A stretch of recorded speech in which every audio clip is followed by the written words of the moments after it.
Hello folks, अस्सलाम वालेकुम। Welcome to my YouTube channel. तो आज की वीडियो में हम सीखेंगे एल्गोरिथम। एल्गोरिथम क्या होता है।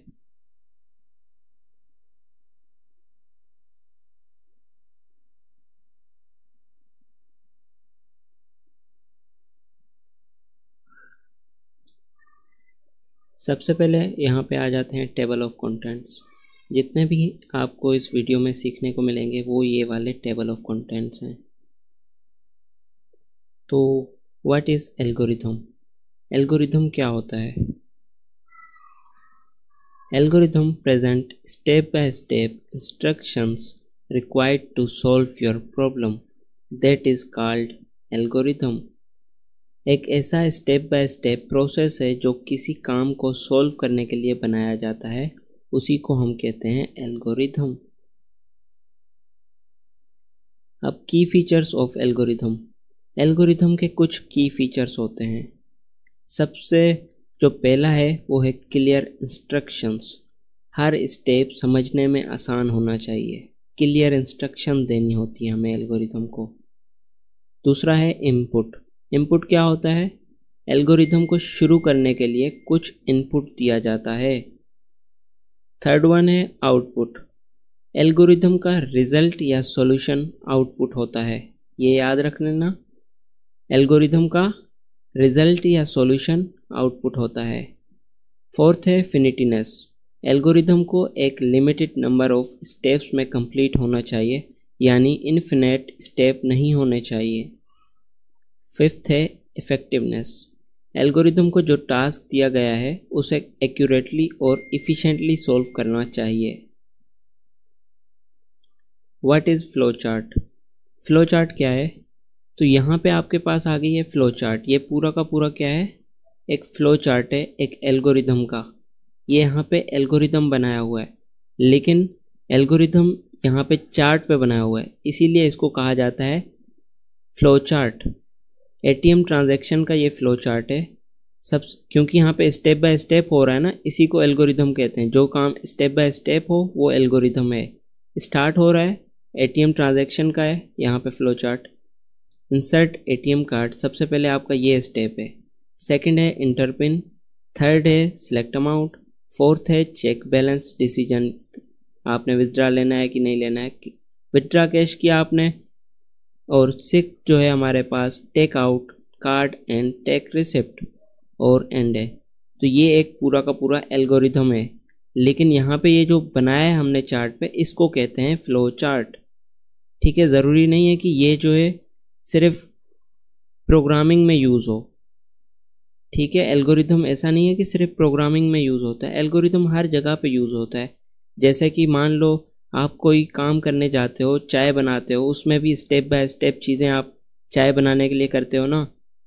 फ्लेम ऑन करते हो, दूध पत्ती सब कुछ डालते हो उसके अंदर, तो वो क्या होता है, एल्गोरिथम होता है बेसिकली। ये आपको याद रखना है। ज़रूरी नहीं है कि एल्गोरिथम में प्रोग्रामिंग की जाए। तो व्हाट इज़ एल्गोरिथम। अब हम रियल एल्गोरिथम जो कि मार्केट का एल्गोरिथम है हम वो सीखेंगे। IPDA interbank price delivery algorithm. IPDA का मतलब है इंटरबैंक प्राइस डिलीवरी एल्गोरिथम।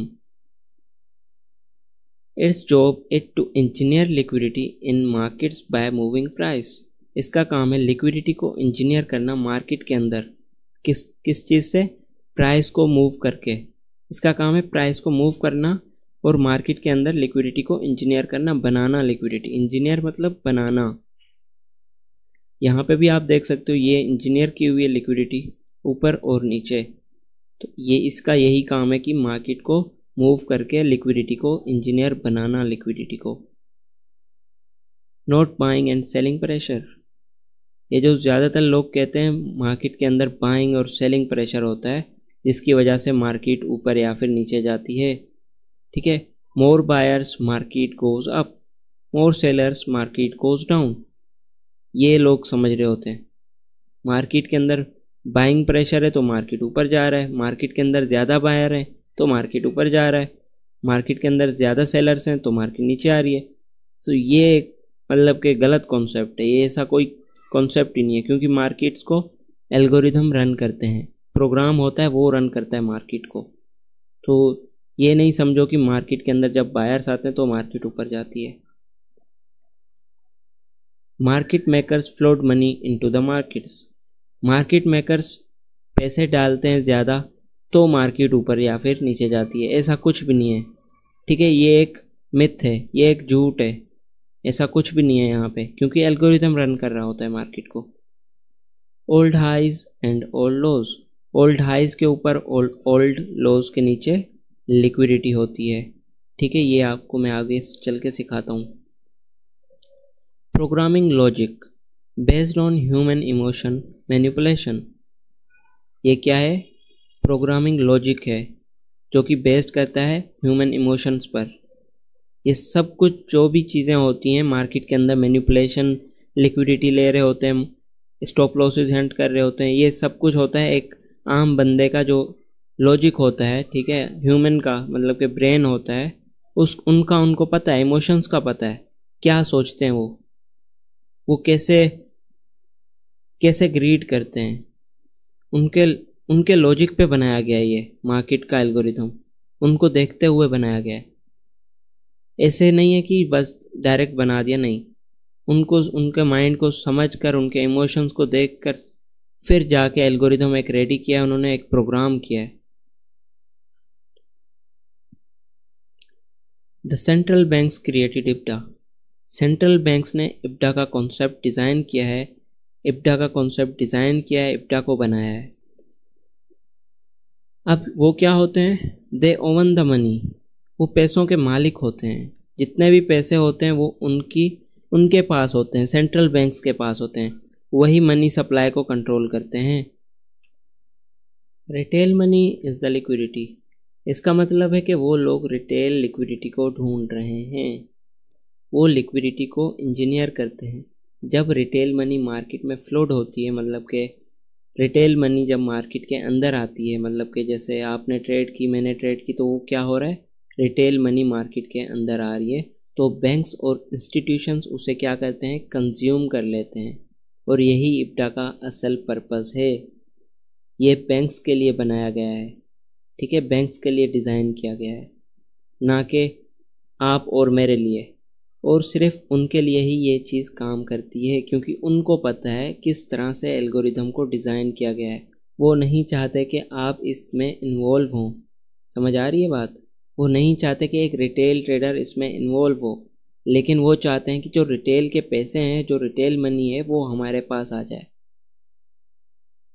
जब आप इस चीज़ को समझते हैं ना, तो आपके लिए डाइजेस्ट करना आसान हो जाता है चीज़ों को, कि ये मार्केट बहुत बड़ी है, आपको ये समझ आ जाता है।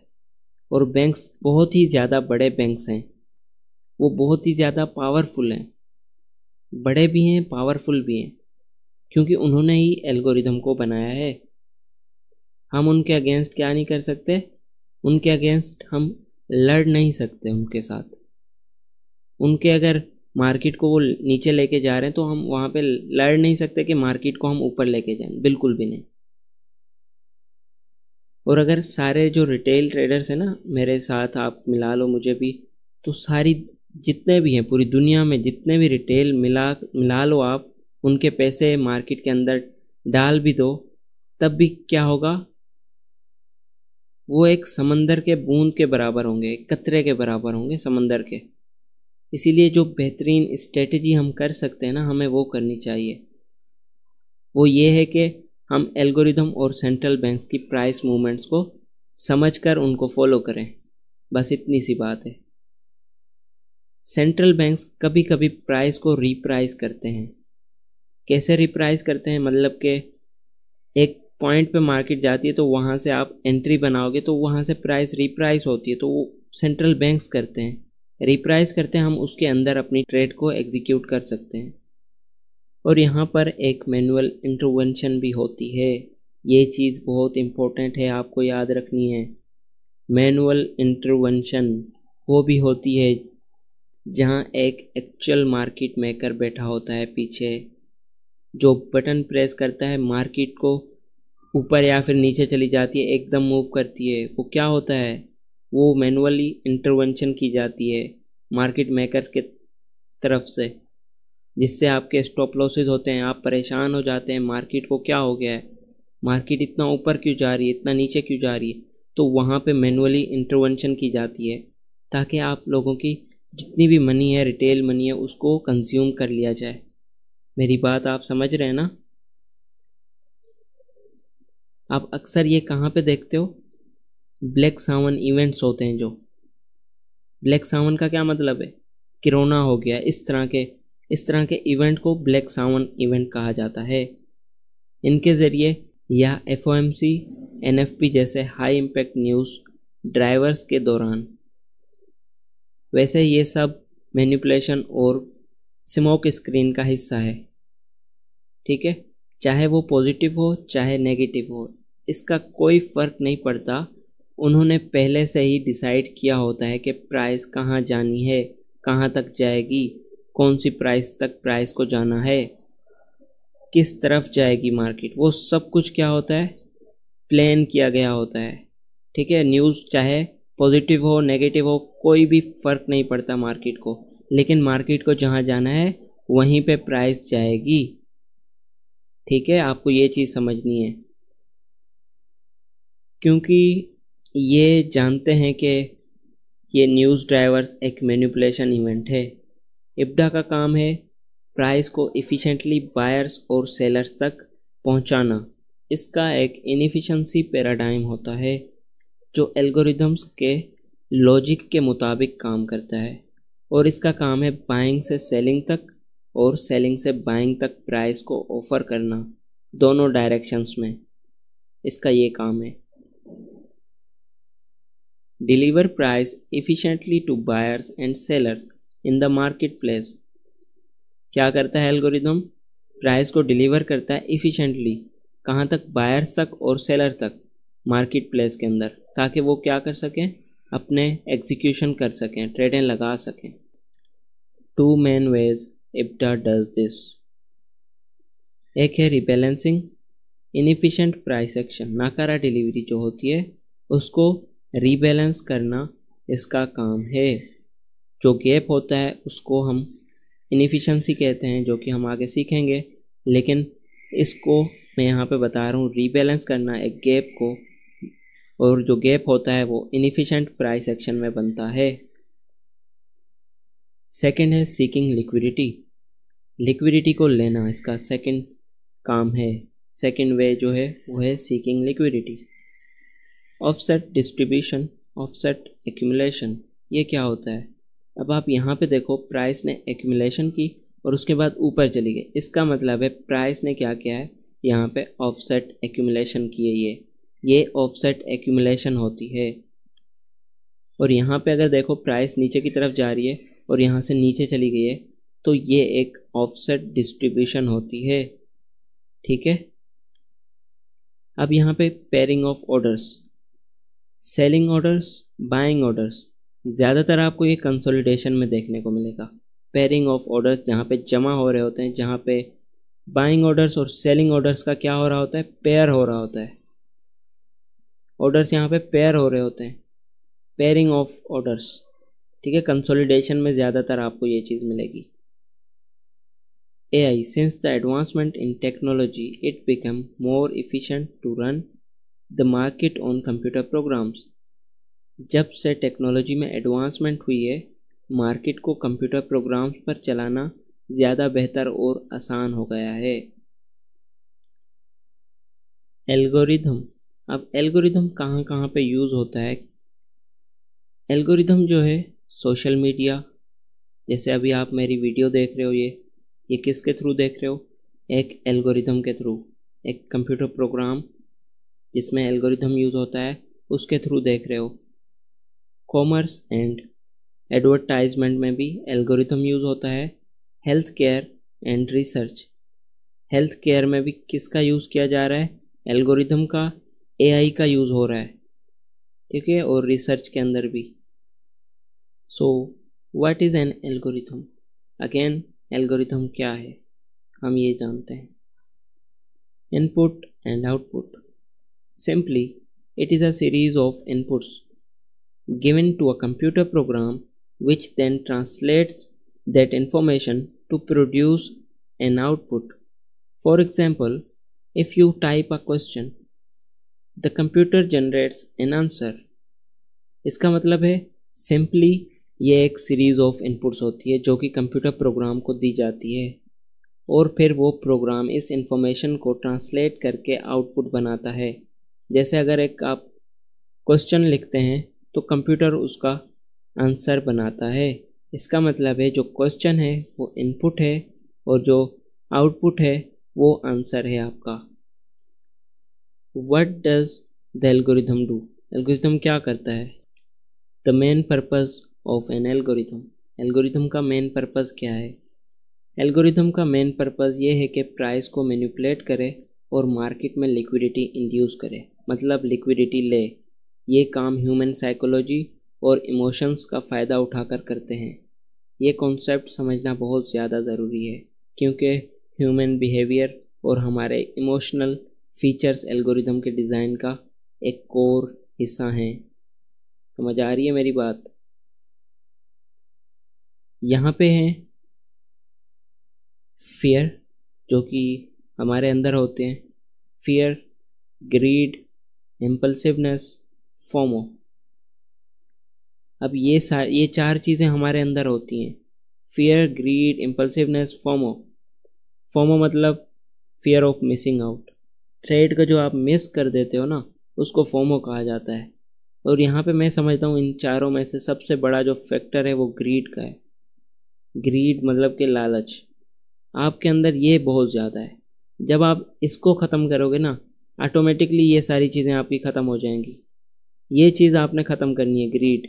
आप क्या करते हो, अगर $1000 का अकाउंट है तो उस पर आपने डेली का $10 भी बना लिया ना, वो बहुत ज़्यादा होता है। अगर उसको आप ज़्यादा करने की कोशिश करोगे, 1000 को 2000 पे जाने की कोशिश करोगे तो आपका लॉस होता है। आप बहुत ज़्यादा ग्रीड करते हो, तो यही ग्रीड का मसला होता है।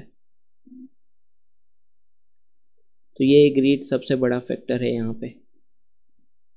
What does the algorithm do in the markets? Algorithm क्या करता है मार्केट्स के अंदर?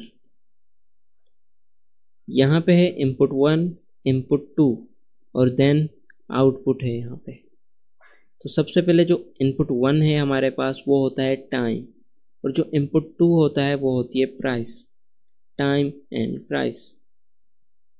ये data points time and price के हिसाब के ज़रिए प्रोसेस होते हैं जो एक मैक्रो बनाते हैं। एक मैक्रो टाइम एंड प्राइस को इनपुट्स के तौर पर लेता है, उसके बाद वो एक आउटपुट देता है। मैक्रो ये स्पेसिफाई करता है इनपुट्स को आउटपुट्स के साथ कैसे मैप किया जाए। हमारे इस केस में मैक्रो ये डिसाइड करता है कि प्राइस कहाँ रीप्राइस करेगी। प्राइस दो चीज़ों की तरफ जाती है, दो चीज़ों की तरफ रीप्राइस होती है। एक इनएफिशिएंसी की तरफ, ठीक है, ये देखो मैक्रो के बाद प्राइस रीप्राइस हुई है।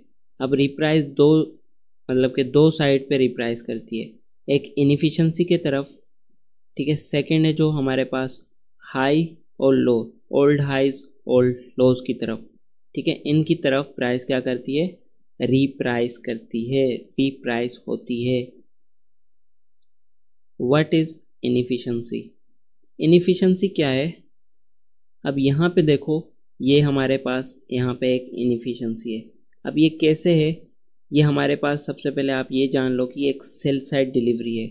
यहाँ से देखो प्राइस नीचे की तरफ आई है, तो ये आपके पास एक सेल साइड की डिलीवरी है और इसको हम कहते हैं इनएफिशिएंट प्राइस डिलीवरी, एक नाकारा डिलीवरी, ठीक है। ये हमारे पास एक नाकारा डिलीवरी है, इनएफिशिएंट प्राइस एक्शन है, इनएफिशिएंट प्राइस डिलीवरी है। तो यहाँ पे प्राइस ने क्या किया है, एक गैप क्रिएट किया है जिसको हम कहते हैं फेयर वैल्यू गैप, FVG। अब ये कैसे बनता है? फर्स्ट कैंडल का लो, सेकंड कैंडल की बॉडी एंड थर्ड कैंडल का हाई। तो यहाँ पे एक गैप बन रहा है, ठीक है। इस बॉडी के अंदर कोई कैंडल नहीं है जो कि विक नहीं है और ओवरलैप नहीं कर रही। इसका मतलब है ये आपके पास एक गैप है जिसको हम कहते हैं फेयर वैल्यू गैप, और इसको हम ये भी कह सकते हैं SIBI, sell side imbalance, buy side inefficiency. क्योंकि ये सेल साइड का इम्बैलेंस है ना, सेल आई है मार्केट, तो ये सेल साइड का इम्बैलेंस है और ये बाय साइड की इनएफिशिएंसी है। तो यहाँ पे क्या हुआ, प्राइस ने ऊपर की तरफ एक मूव दिया है, तो इसको हम कहते हैं बाय साइड डिलीवरी। ठीक है, ये हमारे पास बाय साइड डिलीवरी है। इफ़िशिएंट प्राइस डिलीवरी, ये इसको हम कहेंगे इफ़िशिएंट प्राइस डिलीवरी। इसको हमने कहा था इनएफिशिएंट प्राइस डिलीवरी, लेकिन इसको कहेंगे इफ़िशिएंट प्राइस डिलीवरी, क्योंकि इसने तेज़ी से एक कैंडल बना दी है जो कि इस गैप के ऊपर जाके क्लोज हो गई है। इसका मतलब है ये इफ़िशिएंट प्राइस डिलीवरी है। अब यहाँ पे क्या क्रिएट हो गया है, BPR, बैलेंस प्राइस रेंज, क्योंकि इस जगह पे प्राइस क्या हो गई है, बैलेंस हो चुकी है। अब ये वाला गैप और यहाँ पे भी गैप बन चुका है, तो ये गैप ओवरलैप कर रहा है, जो ओवरलैप कर रहा है इसी को हम कहेंगे बैलेंस प्राइस रेंज। अब ये जो लाइन है ये एक बैलेंस प्राइस रेंज की लाइंस बन चुकी हैं। ये जो गैप हो गया अब बैलेंस्ड हो गया है, बैलेंस प्राइस रेंज बन चुकी है BPR। यहाँ पे बाय साइड हमने बनाया, मार्क किया है, ये आपके पास बाय साइड की डिलीवरी है। बाय साइड डिलीवरी जो, क्योंकि दो अप की कैंडल्स हैं, बुलिश कैंडल्स हैं, तो ये अप साइड का मूव है, इसको हम कहेंगे बाय साइड डिलीवरी।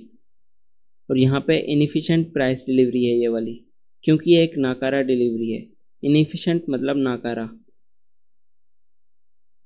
अब यहाँ पे क्या हुआ है, बीच में एक गैप बन चुका है जिसको हम कहते हैं फेयर वैल्यू गैप।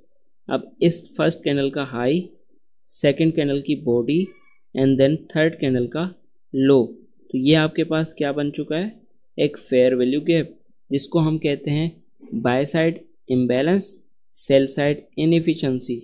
अब क्योंकि ये बाय साइड का इम्बैलेंस है, क्योंकि बाय की कैंडल्स है ना, बाय साइड का इम्बैलेंस है और सेल साइड की इनएफिशिएंसी है, तो इसको हम कहते हैं BC। अब ये जो एक कैंडल नीचे का मूव आया है एक कैंडल के साथ, इसको हम कहेंगे सेल साइड डिलीवरी।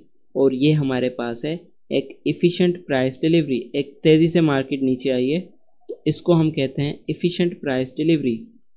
अब यहाँ पे बन चुका है बैलेंस प्राइस रेंज BPR, क्योंकि ये वाला गैप और ये वाली कैंडल नीचे क्लोज हो गई, तो बीच में दोनों गैप्स ओवरलैप हो रहे हैं। इसका मतलब है ये बन गया हमारे पास balance price range. What is old highs and old lows? अब यहाँ पे आपके पास आ गया है चार्ट। अब यहाँ पे देखो आप क्या हो रहा है, मार्केट कंसोलिडेशन कर रही है। इन हाइज के ऊपर और इन लोज के नीचे क्या है, ओल्ड हाइज हैं, ओल्ड लोज हैं, जहाँ पे प्राइस लिक्विडिटी को इंजीनियर कर रही है। बाय स्टॉप्स सेल स्टॉप बना रही है, नीचे सेल स्टॉप है, ऊपर बाय स्टॉप है। तो मार्केट ने जैसे फर्स्ट बाय स्टॉप लिए, मार्केट को डिस्ट्रीब्यूट किया गया, ऑफसेट डिस्ट्रीब्यूशन हुई जो कि सेल स्टॉप्स तक हुई। ठीक है, ये वाले। फिर यहाँ से ऑफसेट एक्यूमुलेशन हुई, ऊपर जाके प्राइस ने बाय स्टॉप लिए, उसके बाद अगेन प्राइस सेल स्टॉप तक क्या हुई, ऑफसेट डिस्ट्रीब्यूशन।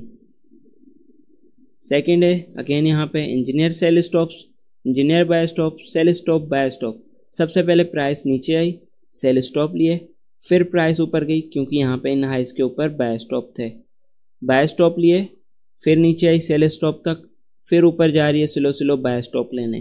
तो ये मार्केट का काम है, ये एल्गोरिथम का काम है, लिक्विडिटी को लेना, बाय स्टॉप्स को, सेल स्टॉप्स को।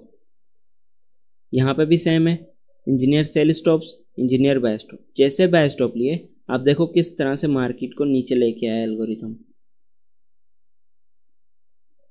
यहाँ पे है हमारे पास y एक्सेस और x एक्सेस। y एक्सेस मतलब, y एक्सेस का मतलब है प्राइस और x एक्सेस का मतलब है टाइम।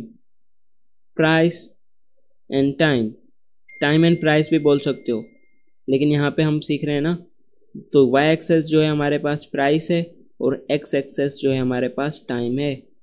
अब ये है प्राइस, टाइम। यहाँ पे आ गई है मार्केट, ये आपके पास एक मार्केट है, सिंपली आपको इस तरह से समझना पड़ेगा। तो ये आपके पास जो गैप यहाँ पे था, ये हमारे पास है इनएफिशिएंसी। ठीक है, कौन सी इनएफिशिएंसी है, सेल साइड। ये सेल साइड की डिलीवरी है। यहाँ पे इनएफिशिएंसी है, एक इनएफिशिएंट प्राइस मूव आया है, नाकारा डिलीवरी आई है जिसमें एक गैप क्रिएट हो चुका है, तो इसको हम कहेंगे इनएफिशिएंसी। अब प्राइस यहाँ पे जो इसका 50% होगा इनएफिशिएंसी का, उसको हम कहेंगे कॉन्सिक्वेंट इंक्रोचमेंट। क्या कहेंगे? Consequent encroachment. अब यहाँ पे प्राइस ने कंसोलिडेशन करना स्टार्ट कर दिया, एक कंसोलिडेशन हुई, उसके बाद तो यहाँ से हमारी एक टाइम विंडो स्टार्ट होती है जो कि एक मैक्रो होता है।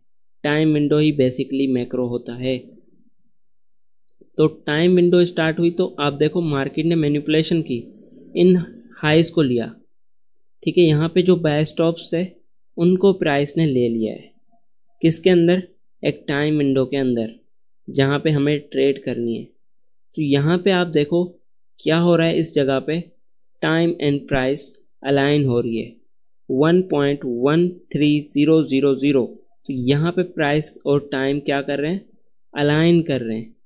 मार्केट को इनएफिशिएंसी भी है और मार्केट को यहाँ से नीचे लेके जाने के लिए, ठीक है, अलाइन हो रही है चीज़ें। तो आप यहाँ से मार्केट को सेल देख सकते हो। तो ये क्या था? टाइम विंडो मैक्रो था, मैंने आपको पहले ही बता दिया है, ठीक है। मैक्रो क्या होता है? बेसिकली टाइम विंडो होती है जिसमें प्राइस आती है, उसके बाद ही, या फिर मैंने बताया था ना आपको, दो चीज़ों की तरफ मार्केट जाती है, एक इनएफिशिएंसी की तरफ, दूसरा ओल्ड हाइज ओल्ड लोज की तरफ। अभी मार्केट कहाँ पे है? इनएफिशिएंसी की तरफ है। अब मार्केट को ओल्ड लो की तरफ जाना चाहिए।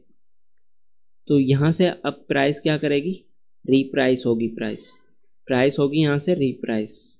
समझ आ रही है मेरी बात? कहाँ तक होगी? ओल्ड लो, सेल साइड लिक्विडिटी यहाँ पे है, तो प्राइस यहाँ तक क्या करेगी? रीप्राइस होगी। देखो कैसे रीप्राइस हो गए? ओल्ड लो तक, ओल्ड लो सेल साइड लिक्विडिटी तक। तो यही मार्केट का काम है, यही एल्गोरिथम का काम है।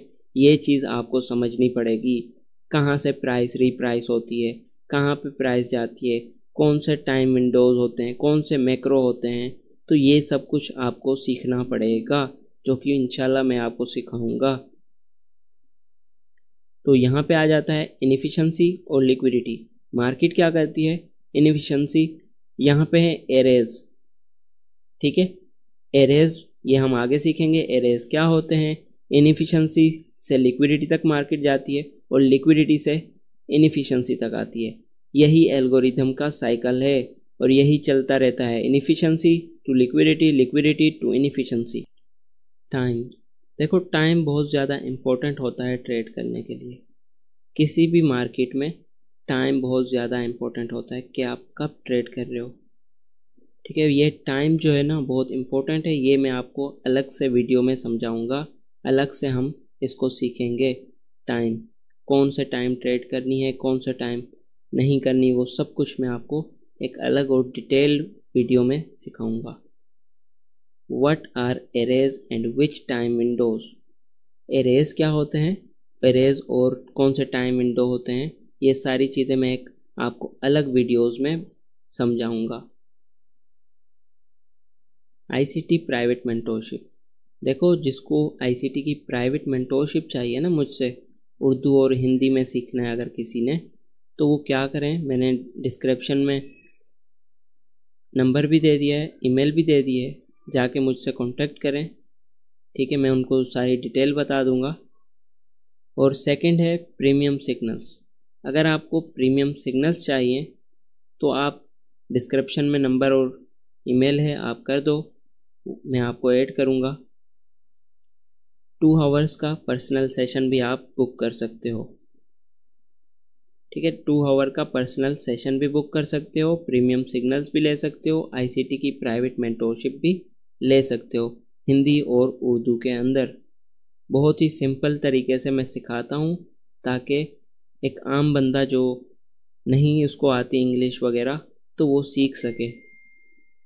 तो मुझसे कांटेक्ट करें, डिस्क्रिप्शन में मेरा नंबर और ईमेल मैंने दी हुई है।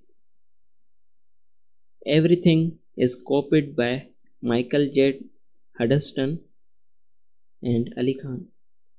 जैसे कि आपको पता है मेरे ये मेंटोर हैं, तो मैंने इनसे ही इंस्पायर होकर इन्हीं की चीज़ें कॉपी की हैं, लेकिन उनकी इंग्लिश में थी, मैंने कॉपी करके आपको उर्दू और हिंदी में सिखाया है, तो आपको 3 और काम भी करने पड़ेंगे।